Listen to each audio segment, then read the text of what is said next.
99.3 Nigeria Info.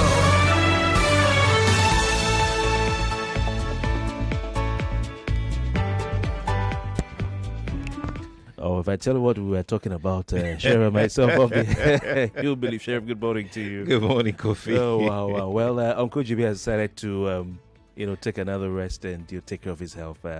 Wish him, the best, and he comes back, kicking. But it's good to see you. And of course, we're looking at today's paper headlines, front pages as well. We're streaming live on Facebook and live on YouTube. Get on Facebook and search on Nigeria Info FM, and also on YouTube search for Nigeria Info FM. And it's Dailies today. We'll take calls, your thoughts and messages on WhatsApp. The phone lines 0201-277-0993, 0201-277-0993, and we have a female line 0201-465-7190. WhatsApp is 08095-975805, 08095-975805. And on X is at Nigeria Info FM, YouTube Nigeria Info FM, Facebook, search on Nigeria Space Info Space 99.3. Sheriff, the first paper we have here is today's Vanguard, and the PDP is refusing to stay out of the news. Defections. PDP goes to court, says APC will soon implode. Tasks its South-South committee to oversee party in Delta. I informed Atiku before defecting. Okowa says he wasn't hounded by EFCC. More from the paper. Governor Okpebolo goes tough on kidnappers, cultists, commences demolition of properties linked to sponsors. Public sector deficit borrowing, a threat to $1 trillion economy. Nasima OPS, that should be organized private sector. Boko Haram kills 24 mourners, hunters in Adamawa, Borno, raises church houses. 2 soldiers die in line mine explosion, really sad. Lawmakers, telcos clash over kidnapping, phone-related crimes. Trump's 100 days, how America First president is reshaping the world. How's that going? Gowon Obasanjo governors others to honor Clark in Lagos tomorrow. Jakba, we can't get doctors to recruit. Kwara government. Those are the stories on the front page of today's Vanguard. Interesting stories, Kofi. Really, I think let's start from the first story that you read. I heard a lot of people's reactions to the defection story and PDP going to court. I don't think court is going to save PDP in this mess that they found themselves in. And I also believe that PDP themselves, they are the architects of whatever situation that they are in right now. You remember that their problem started before the 2023 election when they were trying to pick their standard bearer. And then the Southern caucus, the Southern governors were saying that, it was their turn for the presidency to move to the South. In fact, the Southern governors had series of meetings to make sure that the ticket gets in their hands. But then the PDP, in their own wisdom, decided to go with Atiku Abubakar. Atiku Abubakar, in his own wisdom, decided to go run with Okowa. Fast forward a few years later, Okowa, in his own wisdom, decided to defect to the APC. And to the PDP, they are saying that they are regretting their actions. To Okowa, he was saying that he made a mistake. So I guess, look, politics is just a game of... I don't follow people who say politics is a dirty game. It's just purely a game. It's for people who are ready to do whatever it takes to either protect the interest of their people or to protect their own personal interests. In the case of Nigerian politics, it's always the politicians' personal interest before any other interest, if at all he or she is going to have any other interest. There is no permanent friend, no permanent enemy in politics. Today, the both of them are blaming themselves as to who has orchestrated the downfall of the PDP. But tomorrow, trust me, these same people may come together on another platform, and then they will be buddies, they'll be good friends again. I just don't know, why Nigerians are easily drawn into these conversations, of politicians who they know Nigerians so well that they know that whatever it is they throw at the public will bite, and they will start talking about it. This is not worth mentioning whatsoever, because it's their game, it's their interest. It's not in your own interest, it's not in my own interest. It is not even in Nigeria's best interest. When politicians move from one political party to other, it's all about their interest. Let them move whatever it is, wherever it is they want to move.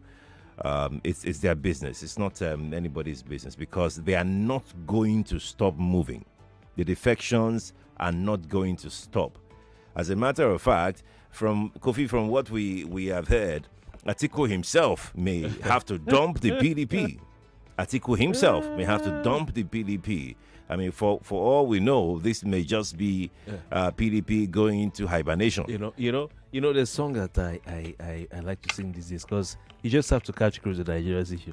Kasongo, yeah, go by younger. It's so surprising. I don't know. Remember that incident during the 2015 elections or so, when a lot of PDP politicians gathered on one campaign stage, and the thing kept falling down. Yeah, the party. I remember. The party fell with them, and they've not come back up since. Apparently, I was saying this somewhere yesterday on my TikTok live yesterday, that the PDP's downfall, and this is open to debate, the PDP downfall started from the very first candidate of the PDP. What was that? President Obasanjo. Really? Yes. The PDP's downfall started from the era of... Yes, it's an unpopular opinion, but... Why do you say so? Yes. When President Obasanjo was there, he handled the party as though it was his personal estate. And reasonably so by Nigeria's form of political practice and everything. The president decides, the political party themselves, the board and everything, they barely even have a word. They barely even have any authority unless what the president says. The same thing is applicable at the state level. That said, after he was about to leave office, President Obasanjo handed over to Yar'Adua with all the powers of the president, with all the information available to the office of the president. President Obasanjo cannot tell us in good conscience that he didn't know that Yar'Adua was ailing.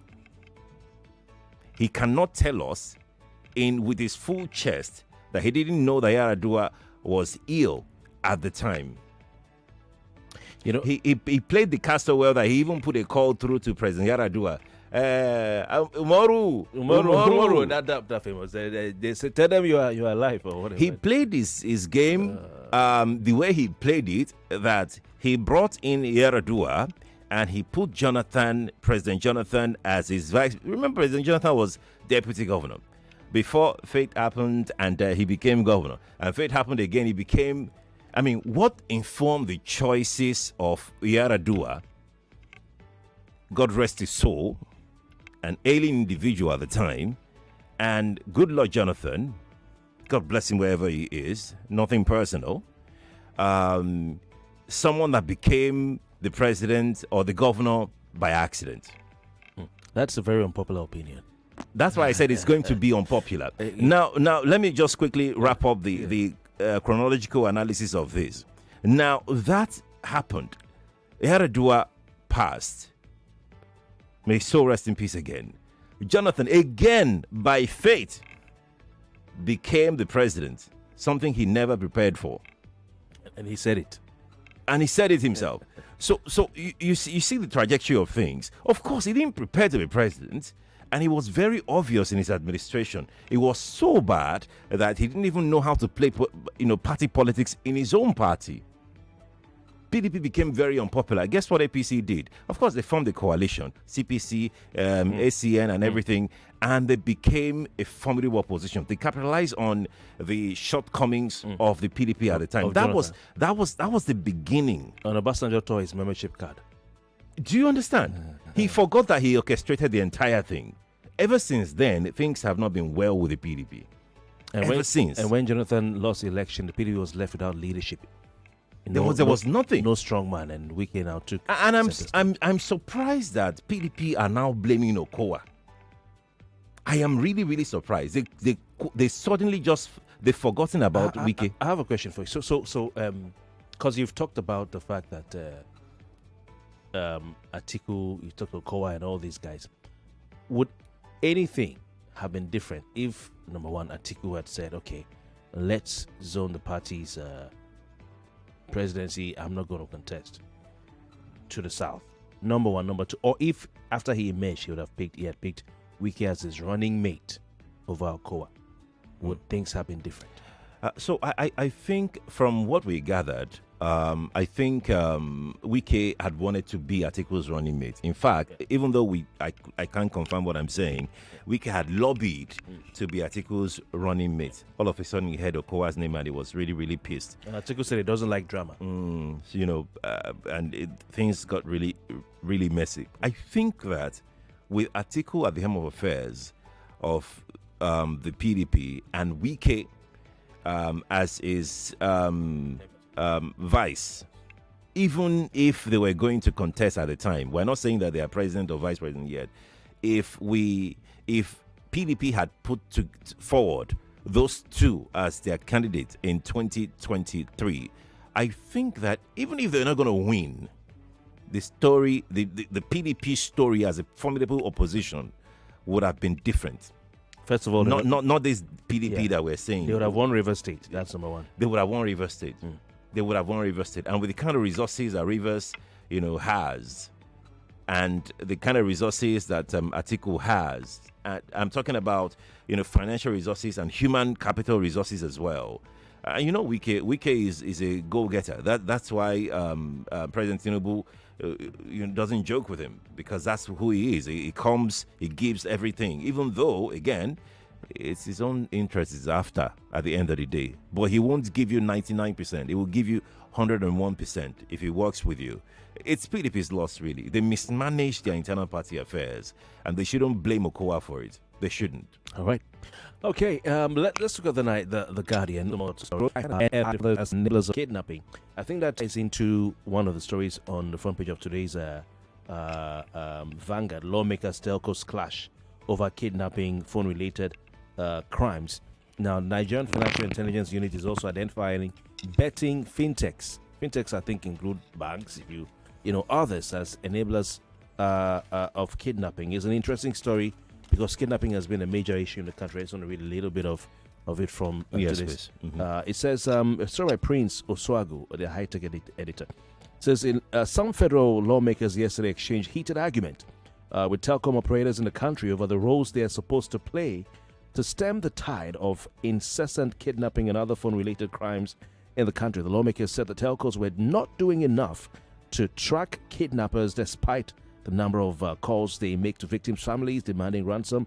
However, the telcos swiftly responded that the lawmakers were mistaking them for security agencies instead of the telecommunications service providers that they were, clarifying that their duties were to provide telecom services to subscribers, not to catch criminals.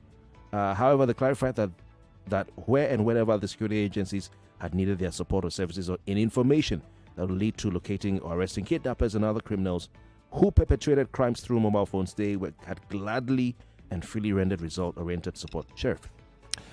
Kofi, I'm lost for words as to the position of the lawmakers. I am lost for words. I mean, this is what we always say about hypocrisy of politicians. Nigerian politicians basically just love to dance to the gallery. Things that they're not supposed to do, they will do it. And the things they're supposed to do, they will leave it undone. How on this lovely, beautiful earth will anybody blame telcos for kidnapping? This government, Nigerian government, I'm not even talking about Tinubu's government, the Nigerian government forced people to go and do NIN, even when they're not supposed to, even when it may turn out bad for their health. Remember, the makers, one of the reasons they gave was to curb kidnapping, crime. How are we then blaming the telcos for this when you're supposed to face who you're supposed to face straight? have the security agencies, all of them, have they requested for any information from the telcos and the telcos refused? Is that what the lawmakers are saying? That the telcos refuse to cooperate with security agencies, or they are blaming the security agencies, the telcos, squarely for kidnapping in Nigeria? Are telcos now security agencies? Do they have guns? Do they have how to handle crimes? Is that their profession now? The military is there. The police is there. You are not speaking to the right people. Again, this is just dancing. Dancing. This is not real work. Sometimes I wonder the kind of people we elect. Sometimes, Kofi, and it's very disturbing when you hear some things coming out, from our so-called representatives. I know Nigerians will say that we don't elect them, but the thing is, there was an election and they were declared winners of elections. And now they are here, they're there now, representing you, representing me. And this is the best we can get from them, blaming telcos for insecurity. It is disturbing and it is worrying. So this is what we say when we harp on our education system. I'm sorry I'm digressing, because from your child, how your brain develops to when you're an adult, and how you reason, how critical thinking is a part of you. You cannot separate those two, which I think is a problem we have here. People didn't.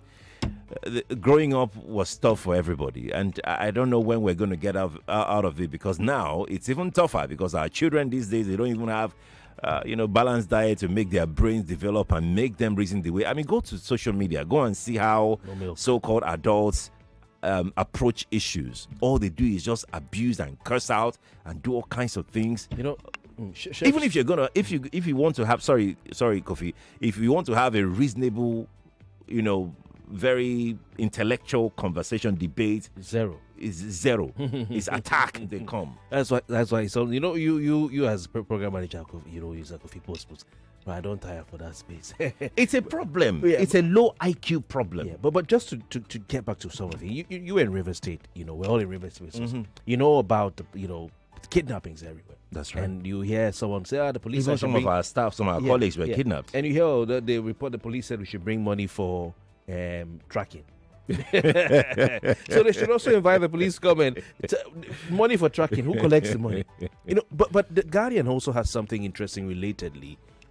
Talking about the Nigerian Financial Intelligence Unit, saying that betting, fintech, crypto, even spare parts trade are fueling kidnapping in the country. It's kidnapping thing again.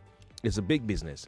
And remember, at some point in Borno State, the governor had to, suspend one traditional ruler, if I'm not mistaken. Was he suspended? Who was also making money from this kidnapping thing with the bandits? They're making a lot of money. We see it on TikTok. It's an industry. Now, this one says the Nigerian Financial Intelligence Unit has identified betting platforms. This is a new one for me. And I'd like to find out how. Fintech platforms, the use of wire transfers, and crypto exchanges, as well as spare parts business. That's another new one. Among others, as channels used in moving the proceeds of kidnapping for ransom. And now it's called KFR. In and out of the country. Other channels include livestock, the use of cash in moving KFR, the use of bank accounts, the use of formal and informal sectors. Although the names of the platforms, businesses, and individuals were not disclosed by the NFIU, it's an alphabetical representation described the ugly trend inside the analysis. It's a worrying one. And I think it ties into this thing. Kofi, I don't care. What's their name again? NFIU. I don't care what NFIU is. See, we don't care. I'm sure Nigerians don't want to hear. Nigerians are not interested in this. Let me redirect them to the people that will be interested. The police. This information shouldn't be in the papers. You should give it to the police. They are the people that need this information to work. It's not the papers. It's not Nigerians. Because the police themselves will need help from NFIU, will need help from DSS, will need help from all intelligence agencies to supply them what they need, not the papers. Now you have said all of these things now. You think that those criminals will not devise another way or other ways? I mean, look at the way we handle crime. Look at the way we treat crime. Everything is media attention all the time. We should know that security business is a very risky business. It's a very sensitive business. Not everything you say. I mean, they should know. I am sure that they know. What are Nigerians meant to do with the information? What are we supposed to do with this? It's like the NLC chairman yesterday going for an NLC gender conference and telling those in attendance and Nigerians that some state governments are paying only additional 5,000 naira on top of the old minimum wage, and even federal government is not even paying the full minimum wage. What are you telling us that for? We don't need some of the things that come out in these papers. Okay. I mean, you will shudder. You would think that people that you put there that are supposed to know, they have PhDs, they have all the kinds of Ds that you can think of education-wise. But these things are basic. Because of time, let's move quickly to Boko Haram. For the past 2, 3, 4, 6 days even, we've been talking about Boko Haram's resurgence. And I did a calculation because it killed about 26 people Sunday into Monday we had in some parts of Boko Haram, Borno State, near Cameroon. The landmine that killed a lot of travelers and all that. Then we heard that they killed 18 people near Chibok. And then we're hearing another killing. And I did the maths. It's more than 50 people in the last 4 days. This one now in the garden, Boko Haram kills 24 mourners, hunters in Adamawa, Borno State. Raids church houses, 2 soldiers die in landmine explosion. We're back here. This one says bodies of 11 mourners were recovered while others sustained gunshots injuries when suspected members of the dreaded Boko Haram terrorists invaded Kopo village, Chibok local government area in Borno State. Meanwhile, 10 hunters who were on a rescue mission, hunters again, last Sunday were killed in an exchange of gun battle between renewed attacks by Boko Haram terrorists in Kopiri village, Hong local government. This is another one. It's becoming confusing because one in Chibok. There was another one that we talked about this morning near Chibok, in a place called I think that should be Kopo. Kopo village in Chibok. And then that one took at least 14 bodies. Then another one that had 15 bodies was in a place called Kwapli. That one is near Chibok. That is where you had 15 mourners. I wonder if there's a confusion about the name, but it's really sad. Kofi, the problem of insecurity in Nigeria is it's troubling, and it's something that should make every Nigerian think. This is not to raise any unnecessary panic and everything, but trust me, this is happening in Borno. I mean, it's Niger. They call themselves another name. It's in Kwara. It's in Ondo. Attacks happened before we realized that security is not by carrying AK-47 on the streets and following one big man. It's not what you see, it's what you don't see. And I'm wondering, how did we sit back? Did the security agencies relax that we do not have an intel as to the resurgence, the regrouping of Boko Haram? We didn't know that. We didn't know that these people, what's their name again? In the Lukarawa. In the not even the Mahmoud. The Mahmouda. Mahmouda. Yeah. We didn't know that the Mahmoudas were regrouping before they launched their attack. Now, Kainji area is a no-go area now. We didn't know this. All these ungoverned spaces that we've kept saying all along, we have not done anything to make sure that we improve security in those areas. It's again, this is political will. This is political priorities. The priorities of a Nigerian politicians is really not about all of these things. They just want to be in power and remain in power for 4 years, for 8 years, and leave and hand over the same problem or problems to the next person that's coming in and make the person look like he's a savior that will come and continue from where they stopped, even though they never even started, they never even did anything when they were there for 8 years. And you want to begin to realize that Nigeria is not moving forward at least the rate at which we should be moving forward. And that is no fault of the people. It's essentially based on how politicians have taken this country. The interest of this country doesn't really... Ask any Nigerian politician what's in his best interest. It's not security. It's not insecurity. Of course, they will come on stage and tell you, we are doing something about it. We regret this. It's unfortunate. We'll go after the people that did it. And that's all that you can get. Wow, there's a lot to lament about. We have a lot. I don't know. We want to take a commercial, and I think that will be it for now. So please stay with us. Sheriff, thank you very much. It's been fun doing this with you. Thank you for having me. To the man hustling every day to get his daughter through school. The artisans grinding every day to earn their urgent 2K. To the farmers, scientists. 99.3 Nigeria Info. We are more than just radio. Subscribe to our YouTube channel at Nigeria Info FM. Check us out on Facebook at Nigeria Info 99.3. Follow us on Twitter at Nigeria Info FM and on Instagram at Nigeria Info FM Lagos for live updates as it happens. 99.3 Nigeria Info. Let's talk.